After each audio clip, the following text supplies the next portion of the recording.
Today we have the pleasure of the company of Richard Brindley.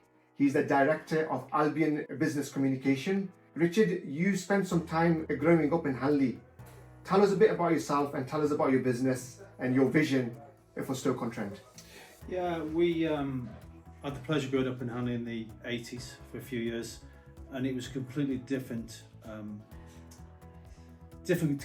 place in those days. It was very clean, very tidy. It was vibrant with business. I moved out the area for a while, and then located my business in Stoke-on-Trent over 20 years ago.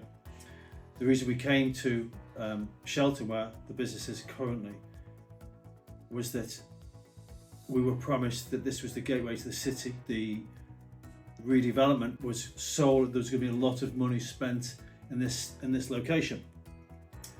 Along with the business, we bought other properties, commercial properties that we invested in again 20 years ago. And unfortunately, the promises were never met, and the area's deteriorated dramatically.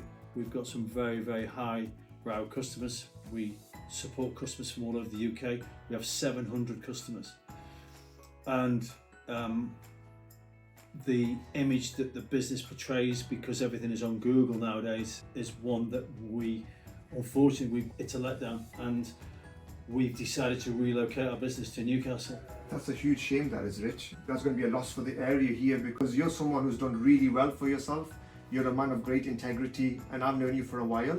And you're employing people from the local area, and you moving out from here is going to be sad for us. We're going to miss you.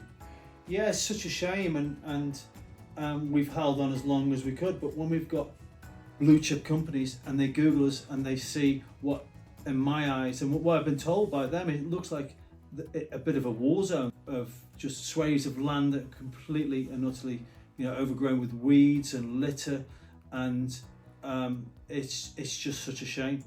What can we do to encourage, number one, people like you to stay, and secondly, to encourage new businesses to come into the area?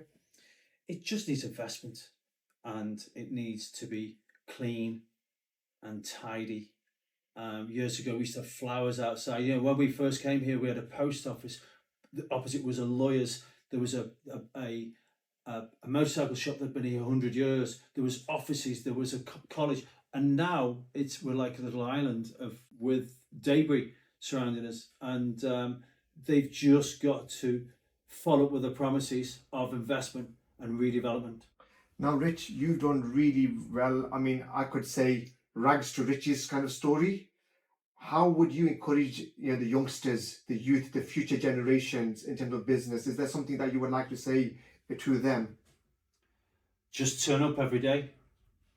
Stay focused, be diligent, and be consistent, and it'll happen. Rich, I really appreciate your time, my friend. Thank you. And all the best with your move. And good luck with the election. Thank you.